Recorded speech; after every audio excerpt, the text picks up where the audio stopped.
Welcome to Real Estate Coaching Radio, starring award-winning real estate coaches and #1 international best-selling authors, Tim and Julie Harris.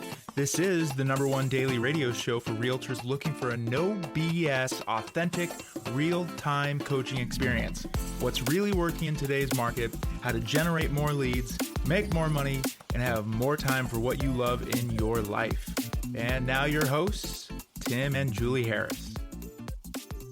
3, 2, 1, and we're back. And Julie, today is part 2, and we're focused on the 15 reasons why your listings won't sell. If you did not listen to part 1 yesterday, well, obviously you want to start there. And the intent of today's podcast, and yesterday's, of course, is to give an immediate boost of motivation and direction for those of you who have listings that aren't selling. But for those of you who have no listings, here's the idea. Use this information when maybe speaking with a prospective seller who happens also to be an expired seller, because when giving this information to them, they're going to immediately realize that you're more professional, giving them maybe the exact reasons why their property didn't sell. Another great idea is use this information for your social media. I can see a lot of you guys making this into a lot of little short videos, or obviously, just all kinds of different posts. You can use this for about anything, because guess what? We're giving you our notes. They are waiting for you. Just scroll down. If you're over on iTunes, Spotify, if you're on YouTube, it does not matter. You just scroll down. Our notes are there. And when you're there, make sure you guys join Premier Coaching as well. Click on over, check out Premier Coaching. You can join Premier Coaching for free, and it does entitle you to a daily semi-private coaching call with one of our Harris certified coaches. We know you love this podcast. This is the #1 downloaded daily real estate podcast for real estate agents in at least the United States. Might even be #1 in other countries. I don't really bother to look. Right. Okay. But the moral of the story is this information is just training. We do our best to do a great job training you, but this is just training. So if you love this podcast, you won't believe the experience you have when you join our Premier Coaching community. So make sure you click on the link. Join Premier Coaching. Now, if you are not able to click on the link and you want to join, maybe you're on desktop or whatever, that's fine too. Just go to premiercoaching.com. All right, Julie, let's pick up where we left off yesterday at point number 8. Yes, these are all reasons why your listing may not be selling. I think it's also a good checklist. You could look at this as top 15 things that you don't want to screw up when you take your next new listing going into it, right? So lots of different uses for this content. Point number 8, the listing could be in the wrong pricing segment. For example, if you're listed at $509,000, you are possibly the least attractive listing for a search from $500 to $750. That should be, and anybody experienced when you look at $509, you know it should be $499, to make it the best option for somebody searching, say, $350,000 to $500,000. Now, some would argue to just price it at $500, even that way you capture both of those types of searches. What's your opinion on this kind of strategy? Honestly, it depends on the price point, because you can do bigger swaths of, because obviously, maybe not obvious to everyone, but upper end buyers will be searching in much larger price segments. Mm-hmm. In some cases, guys buy over $1 million. Someone might look from $1 million to $2 million or something like that. But I would say in the normal priced homes, say anything $450 and less, you need to make it so you're priced as accurately as possible. When Julie and I sold real estate, one of the things we'd do is we'd bring with us, and you guys should do this as well, from the MLS, essentially what we do is we'd show, like, say the house was $400,000, we would take maybe from $250 up to $650, and we would show them where they had the highest probability in what price segment to sell the house. So because sellers obviously always want to overprice. I mean, who doesn't, right? So let's say the market's saying, remember, you're not saying you're not saying my CMA, you're saying the market is saying that the house is worth, say, $499. Well, it might, or whether it's worth $499, but the seller wants to put it up for $525. But if you look between, say, $500 and, say, $650, maybe in the last 90 days, there were only 8 houses sold in that price point. Whereas if you were to look, say, for example, $350 to $500, there may be like 30. So if you drill down, you show the seller this actual information, you can explain to them, Mr. Seller, that extra $25,000 is actually lessening the probability of your house selling by, giving my example, 3 to 4x. So you definitely want to put it in the right price segment. And here's the nice thing, Mr. Seller, because your house is really, truly exceptional. I definitely understand why you think it's worth $525 in this market, despite what the CMA is telling us. But when you price it at $499, someone's going to see that overwhelming value, and they actually might because we'll have multiple offers, that house, your house, might actually end up being at 525, but we have to capture those buyers to begin with. We want to be the first thing that they want to see. We Right. want to be the house they're dying to see before anybody else can get to it. Exactly. And we want to make it so that when they walk in that front door and they see the house because you've positioned it correctly, that they're like almost panicked because they need to somehow make an offer immediately. That's the emotional response you want from a buyer. That's right. Okay, now number 9 is similar, but with a little twist. The listing might look clearly overpriced when compared to its competition. For example, if there are 10 listings that meet a buyer's criteria and your 3-bedroom listing is priced as if it's a 4-bedroom, you're always going to look overpriced and go to the bottom of the showing list. Now, let me edit that. Or not edit that, but let me add to it, okay? When Julie and I were selling real estate, and some of you are in similar situations, you might be selling real estate in an area where there's mostly 4-bedroom houses. Now, somebody had the bright idea of, building a 3-bedroom, and what would have been the 4th bedroom turns out to be the loft. Yeah. But if you don't put in if you list it as a 3-bedroom, you will get no showings. So you list it as a 4-bedroom, and then in the public-facing description and in the private description, agent to agent, you tell them that the loft could be the 4th bedroom, and then you also want to get an estimate to make that 4th bedroom into a loft. But these are, again, little nuanced differences that if you don't get this right, you're going to have a listing that doesn't sell. And guess who's going to end up selling the listing? The next agent who lists it, because they know what I just said is a way of getting more showings. Now, Julie, I think this would be a good time for us to give them the biggest, closely guarded secret ever. Sure. You're already giggling and giving it away of real estate. So if you guys want to be successful as listing agents, I'm going to give you the biggest secret right now. Whatever you're doing, stop doing it. Turn the treadmill off. Pull over the side of the road. Okay? Put the glass of wine down, whatever it is you're doing. Right? The biggest secret, how you can become an amazing listing agent. Here it is. Wait for it. Wait for it. Oh, no. I'm still making you wait. Now you're frustrated? All right, here's the answer. Have the listing when it sells. Yes. Be the listing agent when it sells. Some of you are in marketplaces where you're seeing listings that have been listed once, twice, 3 times the charm. Well, have the listing when it sells, because it turns out that all the previous listing agents were overpricing it by $25,000, negating or essentially, removing the 50 or 60% of the prospective buyers, and you just simply priced it at $499 and you sell it in 22 seconds. Everybody who's ever worked expired listings know what I'm saying is true. Sometimes the tiniest little, almost silly, stupid things that people overlook are the exact reasons why something won't sell, and that's the exact reason why you will be the listing agent when you will have the listing when it sells. Thus, you will have learned the secret of being a successful listing agent. Have the listing when it sells. And then you get to put your sold sign in the neighborhood. All right. So point number 10, the listing has a confusing floor plan. Well, you might think this is not something I can fix, but for example, a modern home in a colonial area or split levels or anything unusual for your market needs to have extra staging so buyers and buyers agents understand how the floor plan can work. If you can't tell what a room is supposed to be, the home just won't resonate with a potential buyer. That one's a hard one because there's lots of different versions of that.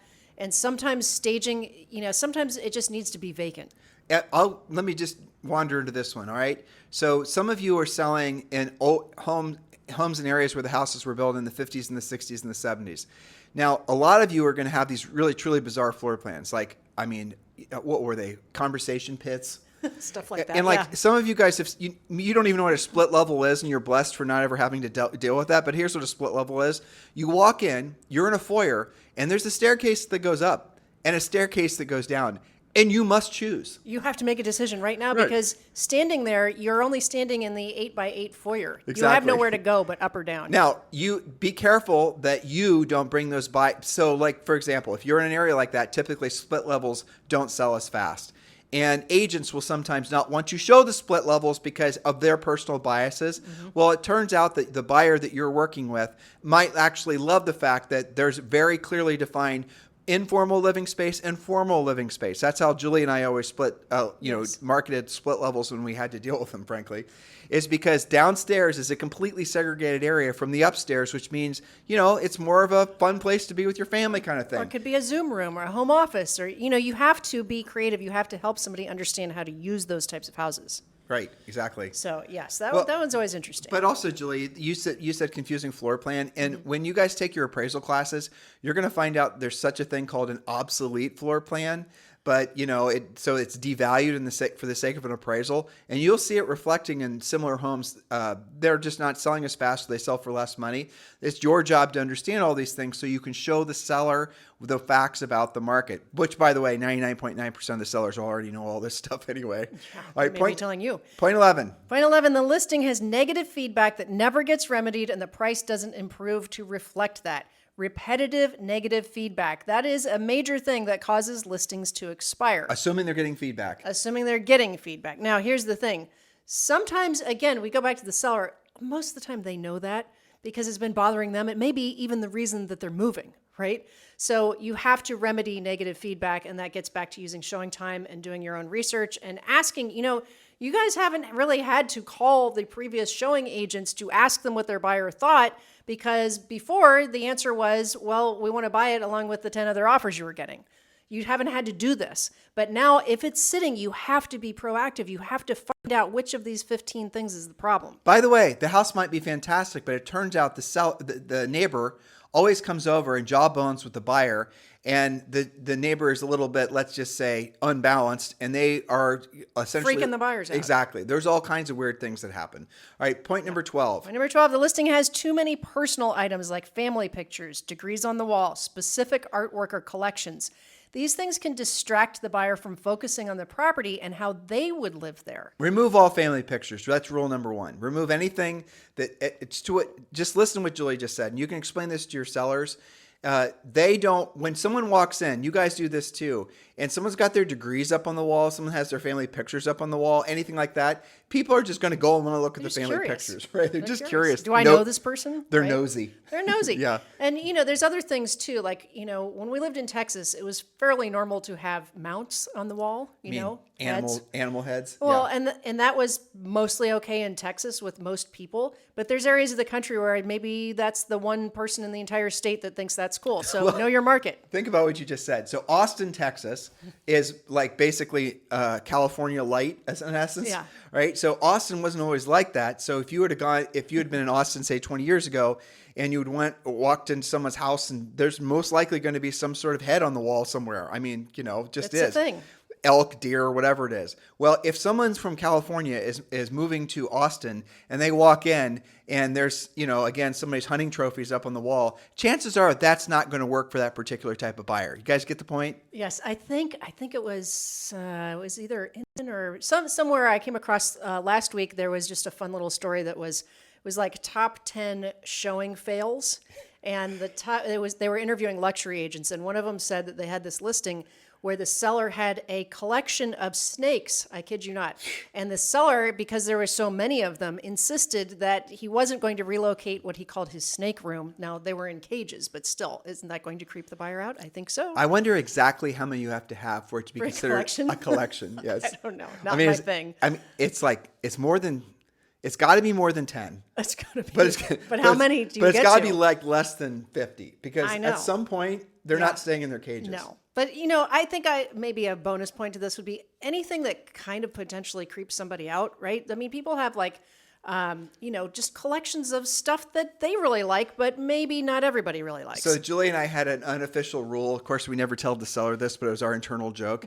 So sometimes you come across a listing. Yeah, I know you do, because you made it up. Mm-hmm. Sometimes we'd come across a listing, and maybe it wasn't expired, maybe it wasn't. But let's just say the seller was not doing themselves any favors when they were in the house, and they just they didn't clean their house. They just whatever. And some of these were really, really expensive listings. Yeah. Like some of them would be like $1 million, $2 million, and they were just not going to ever sell it because they were the problem. So Julie and I had an unofficial rule. It was like our plan. Here's our 14-point plan to get your property sold. And then like in invisible ink was point number 15.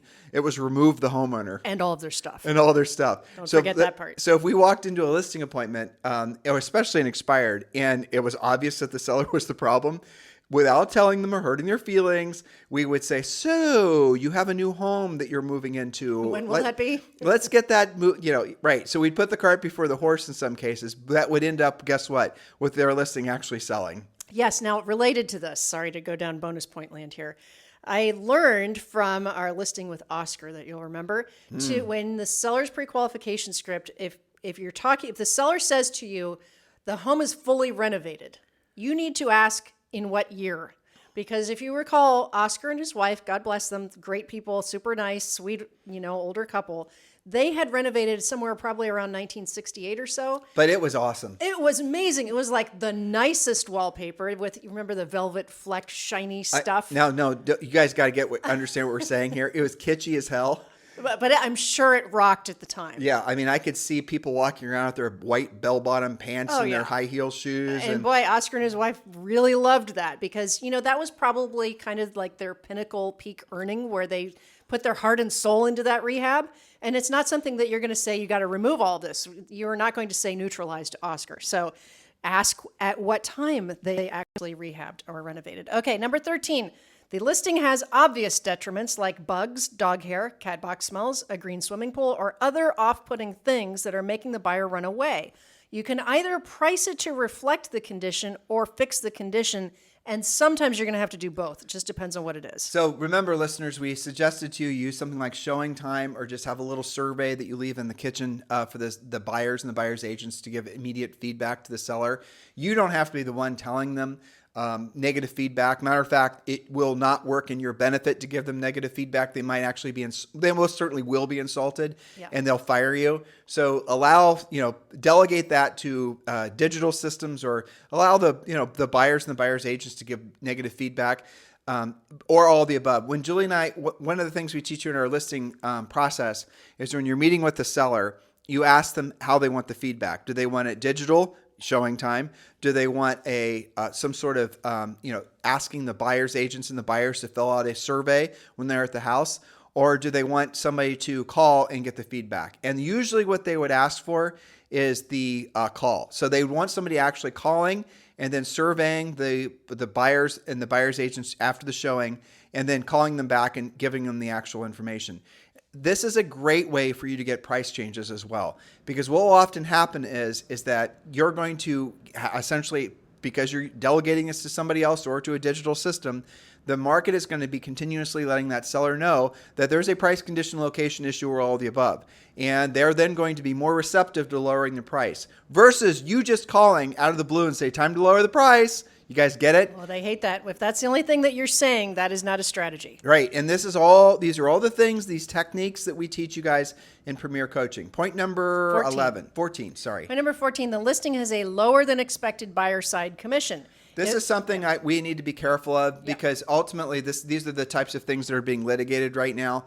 But really, at the end of the day, you need to be offering a co-op commission that's commensurate with whatever the market expects. Yes. And in some markets where essentially where things are becoming harder to sell, and I realize it's not very many markets, but where it is, it also behooves you to offer a higher than normal market rate commission. Look what the builders are doing. They are, bonuses. Exactly. Or you could also offer things like maybe it's not even a higher commission. Maybe it's going to be simply offering to pay the buyer's closing costs, like buyer's points, pay for the home inspection. We did a podcast about 11 creative ways to sell your listings. This is, kind of a twist on that, but you can refer to that where we talked about maybe instead of a $10,000 price reduction or, something else, you could do $5,000 towards buyer's closing costs, or you could pay the HOA dues for a year, something like that. Do the math. It does not always have to be expressed as a commission percent. Right. So point number 15. Number 15, the listing agent simply isn't proactive or effective at communicating with the seller. Ooh, that's a nice classy way of saying they're lazy. I know, it's more words, but it means the same thing. Yep. When there's competition in the market, you must have a proactive strategy for being the listing that wins, being the listing agent that wins. Now, I wrote, when there's competition in the market, but really you need to do this no matter what's going on in the market. You've got to be really great at communicating with your sellers. That's why in Premier Coaching, you've got the seller's 12-week communication plan, for example. Remember, one listing should equal at least 3 or 4 different transactions. That seller is going to buy something. You're going to get a listing from the neighbor. Maybe you're going to sell the listing yourself. There's so many different opportunities that only come from working with sellers. But the way to approach all these relationships, all these, essentially, what you're doing is you're applying for the job of, you're hoping to get more work, right? Yeah. So great work is going to create more opportunities. More work only comes as a result of you having done a great job for somebody else. Hopefully you're understanding what I'm saying. So when you're positioning a house to put for sale, when you're doing the marketing, the advertising, taking the pictures, writing the descriptions, helping the seller to, position the house so that it correctly reflects the buyer's expectations, all of these things, what you're truly doing, in addition to obviously getting the property sold, is you're going to make other sellers in that marketplace, they're going to want to most likely list with you. And remember as well, this goes back to the don't be lazy point. Depending on the price point, you're going to have a lot of buyers calling on that property. And a lot of those buyers are going to have houses to sell. Mm-hmm. This is ultimately, we talked about this yesterday. We talked about this all the time.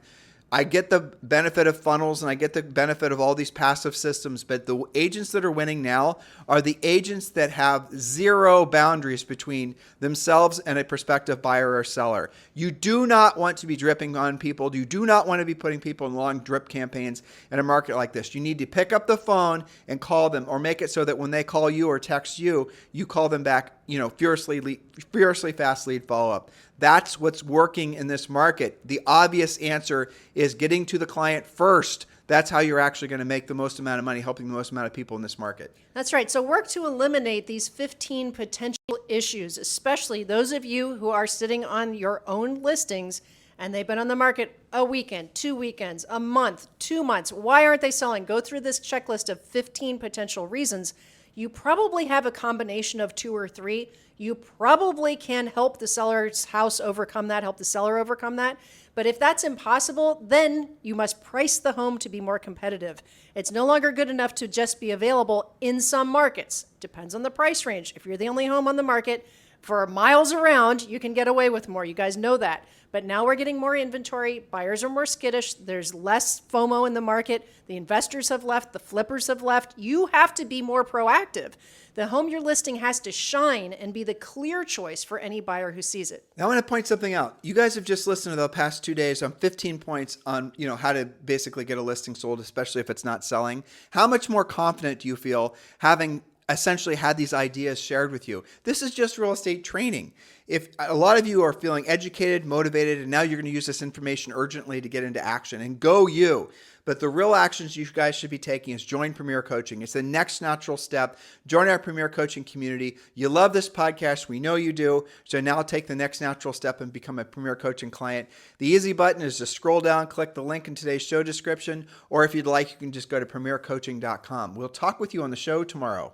This podcast is a part of the C-Suite Radio Network. For more top business podcasts, visit c-suiteradio.com.